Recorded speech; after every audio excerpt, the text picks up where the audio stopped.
A father loses 40% of his retirement in 2008. He watches it happen on a screen, powerless. 6 months later, he opens a new account at the same bank. Nobody forced him, he just went back. Then he told his kids to do the same thing when they turned 18. That is the inheritance, not money, a habit of returning to the thing that hurts you. The kids did not protest. No signs, no hashtags, no speeches. They just quietly stopped opening the accounts their parents recommended. They moved money somewhere else, slowly, without announcing it. Banks noticed the outflow before they understood why. Executives who had never spoken to anyone under 30 started hiring 22-year-old consultants to explain their own customers back to them. Here is the number worth sitting with. Only 14% of Gen Z say they trust traditional banks a lot. Put 100 people my age in a room. 86 of them do not really trust their bank. The other 14 probably just have not been burned yet. That is not a small gap. That is a generation walking in already braced for disappointment. This is not irrational cynicism picked up from a meme. It is a calibrated response built from years of watching outcomes. A calibration is not a feeling. It is data processed over time, updated after every overdraft fee and every misleading pitch. Understand that distinction now, because everything that follows depends on it. If this is the kind of analysis that is actually useful to you, subscribe. I am going to keep walking through exactly how this broke piece by piece with real numbers, not vague complaints about greedy banks. Because the mechanism is precise, and once you see it, you cannot unsee it in every statement your bank has ever sent you. Here's the metaphor I want you to hold for this entire video. A conveyor belt. Long, slow, always moving. It carries your money from where you earned it to where somebody else keeps it. You step onto it the day you get your first paycheck. Remember this image, because we are coming back to it again and again. Along that belt sit a series of toll booths. The bank takes a cut through fees and through the spread between what it charges borrowers and what it pays you. The fund manager takes a cut through expense ratios. The advisor takes a cut through commissions. The credit bureau takes its cut simply by existing as a gatekeeper you cannot avoid. Here is the part people miss about the belt. It was never built to deliver you anywhere. It was built to move value through you. You are not the destination. You are the mechanism the value passes across on its way to somebody else's balance sheet.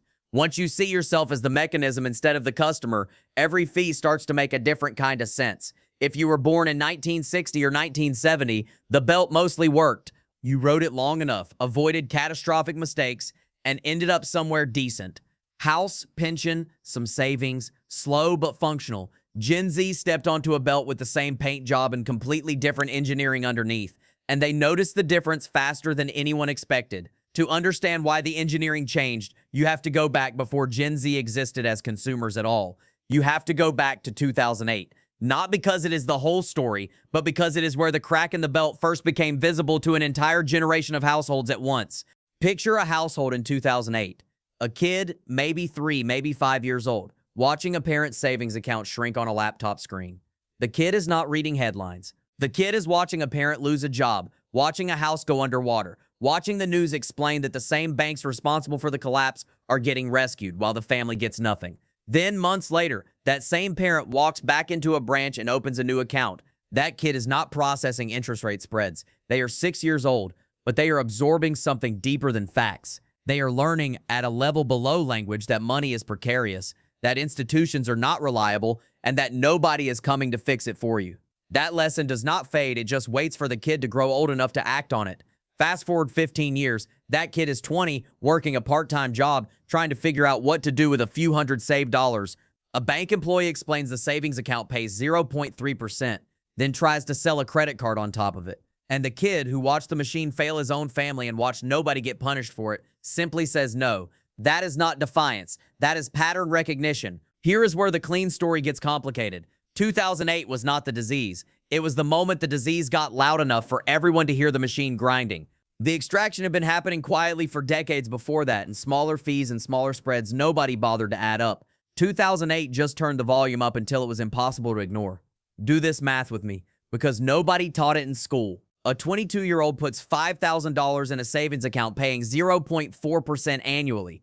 Over 20 years, that becomes roughly $5,400. $400 of growth across 2 decades. Inflation during that stretch averaged around 3% a year, which means the actual purchasing power of that money shrank by roughly 40%. Meanwhile, the bank lent that same $5,000 out at rates between 7 and 25% depending on the loan. It generated something like $2,000 in interest income off your deposit. You received 400 of it. The bank kept the other 1,600. That is the conveyor belt working exactly as engineered. You stepped on, value moved, and the destination was never you. To make sense of who falls for this and who does not, I use a framework I call the 3 levels of financial awareness. It explains why people with similar incomes end up in radically different places 20 years later. It has nothing to do with intelligence and everything to do with which level someone operates at, mostly without realizing it. Level 1 is simple. You earn money, you spend it. You park the rest in whatever account a parent once recommended, and you never question any of it. This describes most people, not because they are careless, but because the system is engineered to make level 1 feel sufficient. Staying on the default belt requires 0 effort. Stepping off requires real work. Level 2 feels smarter but carries a hidden trap. You know about the 401k. You know the word diversification. You have a financial advisor. You believe the 30-year compound interest chart. The problem is the curriculum was written by the institution profiting from your decisions. Financial literacy taught by the seller is not neutral education. It is a sales funnel wearing a textbook's clothing. Level 3 asks a different question entirely. Who benefits from this specific recommendation? What does the real math look like across 10 years, not one? What happens to me specifically if this advice turns out to be wrong? Most previous generations topped out at level 2 and called it literacy. Gen Z, more than any generation before it, is being pushed straight into level 3. Here is the number that explains why.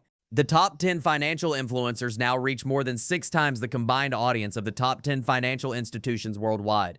A kid making index fund videos from his apartment outreaches JP Morgan Chase's entire global social media presence. That is not a marketing footnote. That is a complete transfer of who controls financial information for an entire generation, and there is a number coming up that changes how you see everything I have described so far about wealth and trust colliding at the same moment. We will get to it. For now, understand this. Information democratization did not just add competition to banks. It removed their monopoly on explaining money to the people who needed the explanation most. You might assume more information automatically means better decisions. It does not. Some finfluencers are excellent. Others are selling a course on an arbitrage scheme that fails in any market you can actually afford. But even a noisy information environment that includes the truth beats a polished, curated one that quietly excludes it. Noise with signal still outperforms silence with none. If you are still here, you are exactly the kind of person this channel is built for. Most people clicked away minutes ago looking for something that felt comforting instead of something that was true. Stay with me, because the sharpest parts of this argument are still ahead, and they get more uncomfortable, not less. Now, here's a mistake almost every analysis of this topic makes. It frames Gen Z's bank distrust as a preference for better apps, as if young people just want everything on a phone because they grew up with phones. That explanation is comfortable for banks because the fix looks easy. Build a nicer app, but that framing misses the actual structural shift entirely. Gen Z does not conceptualize a bank as a relationship at all. Previous generations had a bank the way they had a doctor or a lawyer. You knew the branch manager. You called them when something went wrong. Gen Z wants a transaction instant and cheap and transparent, and they will leave the moment something better appears because there is no relationship left to preserve. Look at the switching numbers. 61% of Gen Z changed their primary bank within the past 2 years. Compare that to millennials, where only 28% switched over the same period. 61 versus 28 is not a mild preference gap. That is 2 fundamentally different relationships to the same institution playing out inside the same economy at the same time. Bank revenue depends on inertia. Acquire a customer young, keep them through the friction of switching, monetize them across decades through credit cards, car loans, mortgages, investment accounts. That model requires you to stay put. Gen Z does not stay put, and a belt only generates value if the riders keep moving forward on it instead of stepping off every 2 years to find a different one. Let me introduce someone. Call him Marcus, 20 years old, fictional, but built from a pattern I have watched repeat dozens of times. Marcus works logistics coordination, earning roughly $38,000 a year. His mother, a 22-year loyal customer at a large national bank, tells him to open his first account there. He trusts her judgment and does exactly that. 2 months in, Marcus gets hit with an overdraft fee of $35. He checked his balance that morning and it showed positive. A pending charge cleared before his direct deposit landed, and the timing broke against him by $4. $35 charged to cover a $4 shortfall caused by the bank's own delayed data. Marcus calls support, waits 22 minutes, gets a polite explanation that nothing can be reversed. The representative offers overdraft protection for $10 a month. Do the math. He pays $120 a year to insure against a problem the bank's own app created by displaying incorrect real-time data in the first place. 2 weeks later, Marcus opens an account at a fintech app that charges no overdraft fees. shows real balances instantly, and pays his direct deposit 2 days early. His paycheck starts routing there automatically within seconds of arriving. The original bank account still exists on paper, linked to his employer's payroll, but it has become nothing more than a pass-through pipe. The bank keeps the account number. It keeps none of the actual behavior. It cannot sell Marcus a mortgage conversation, cannot cross-sell an investment product, cannot build the multi-decade relationship its entire revenue model depends on, because Marcus does not think of it as his financial institution anymore. He thinks of it as a place his paycheck briefly touches before moving somewhere useful. Here is a small, almost comedic moment worth pausing on. A major bank launched a financial wellness chatbot for young users named something like Finn, spelled with 2 N's. Ask Finn how to start investing, and Finn recommends the bank's own managed fund, carrying an expense ratio around 1%. The same bank was simultaneously offering a savings product paying 0.6%. Finn never mentioned a low-cost index alternative. Run the numbers. The gap between a 1% expense ratio and a 0.03% index fund, compounded over 30 years on $50,000, comes out to roughly $42,000 lost. Finn was not built to help you. Finn was built to sell you, dressed up as a wellness tool, and users noticed immediately in the App Store reviews. Now zoom out to the biggest number in this entire story. Over the next 20 years, up to $124 trillion in assets will pass from baby boomers to their descendants. $124 trillion. That figure should make every bank executive lose sleep, because the entire architecture of traditional finance was engineered to capture a percentage of exactly that kind of wealth as it moves. Gen Z is not just a marginal customer segment banks can afford to ignore. Gen Z is the incoming owner of the largest wealth transfer in recorded history, arriving at that inheritance holding the lowest institutional trust of any living generation. The belt was built to process that wealth through mortgages, advisory fees, and fund management. Now the very people about to receive it are the ones most inclined to route around it entirely. This is already visible in the numbers. 35% of Gen Z investors hold more than half their entire portfolio in digital assets. Sit with that. Over a third of young investors have made a structural bet against the traditional system with actual money, not just sentiment. That is not a small experimental allocation. That is a generation voting with its balance sheet on where it believes value is actually headed. Now, you might be thinking every generation had it hard, that boomers dealt with inflation and stagflation. That struggle is not unique to anyone. And to be fair, that is partially true. Every generation has faced its own version of financial hardship, and it would be dishonest to pretend otherwise. But here is what is structurally different this time. Previous generations who distrusted banks in 1980 or 2008 had nowhere else to go. Gold under a mattress, cash in a drawer, impractical and limited. Today, there is a functioning global peer-to-peer financial infrastructure reachable from a phone. The distrust is not new. The functioning exit is what nobody had before. There is another trap waiting inside the traditional system, quieter than fees, and it is called the credit catch-22. You need a history of borrowing and repaying to prove you can be trusted with a mortgage or a decent loan rate. But you cannot build that history until you participate in a system you were already told not to trust. The system demands loyalty before it grants access. The result is what one study labeled digital ghosts. 35% of Gen Z lack any meaningful digital financial footprint. No credit cards, no loans, no leases, no home purchase history. Without that footprint, they struggle to access the very products that would have built it in the first place. A generation already skeptical of the system meets a system that demands proof of loyalty before it will even talk to them. But therefore this, some of them already left. 20-somethings sitting on 7-figure crypto portfolios are not waiting for a bank to earn their trust back. They are holding Portuguese golden visas, Dubai residence permits, coordinating deals over Signal instead of boardrooms. That is a small slice of the generation right now, but the question keeping bank executives up is not whether all of Gen Z bypasses the system. It is whether the system can survive losing even 10 or 15% of its wealthiest segment to complete exit. Here is the comedic version of denial. Picture the boardroom. Slide number 7, the retention plan. Gamification, a progress bar on the savings account. Confetti when you hit a milestone. A badge for 6 months of consistency. This is the pitch aimed at a generation that learned to code at 14, watched central banks print trillions and call it stimulus, watched an exchange collapse and regulators show up 18 months late. That generation is not rebuilding trust because of confetti. Though, to be fair, the confetti is nice. And here's the part almost nobody says out loud. Distrust by itself builds nothing, it just clears the ground. If a generation walks away from a broken system without building a functioning replacement, what is left is not freedom. It is exposure.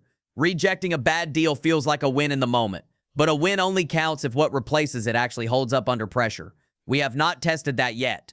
Not fully, not through a real crisis. You think walking away from the old system automatically means building a better one. Actually, no. Just over a third of Gen Z say they can save a little each month. 22% say they cover expenses but save nothing. Roughly 1 in 4 fall short every month. Less than 1 in 5 are saving for retirement at all. This is not a generation that cracked the code and left the old system in the dust. This is a generation mid-transition, and mid-transition is exactly where people get hurt.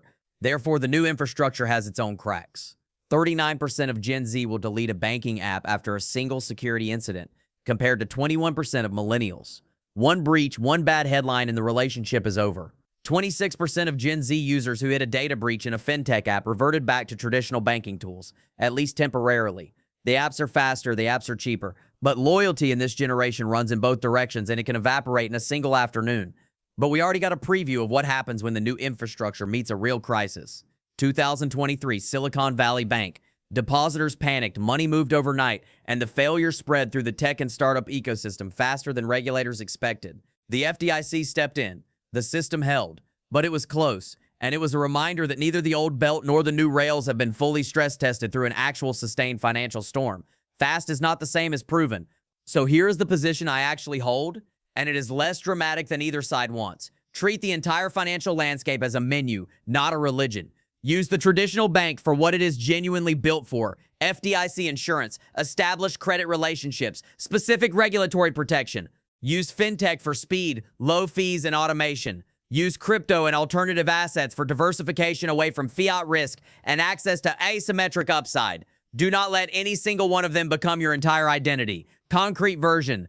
Call her Priya, 23 years old, working tech support, earning around $52,000 a year with $8,000 saved.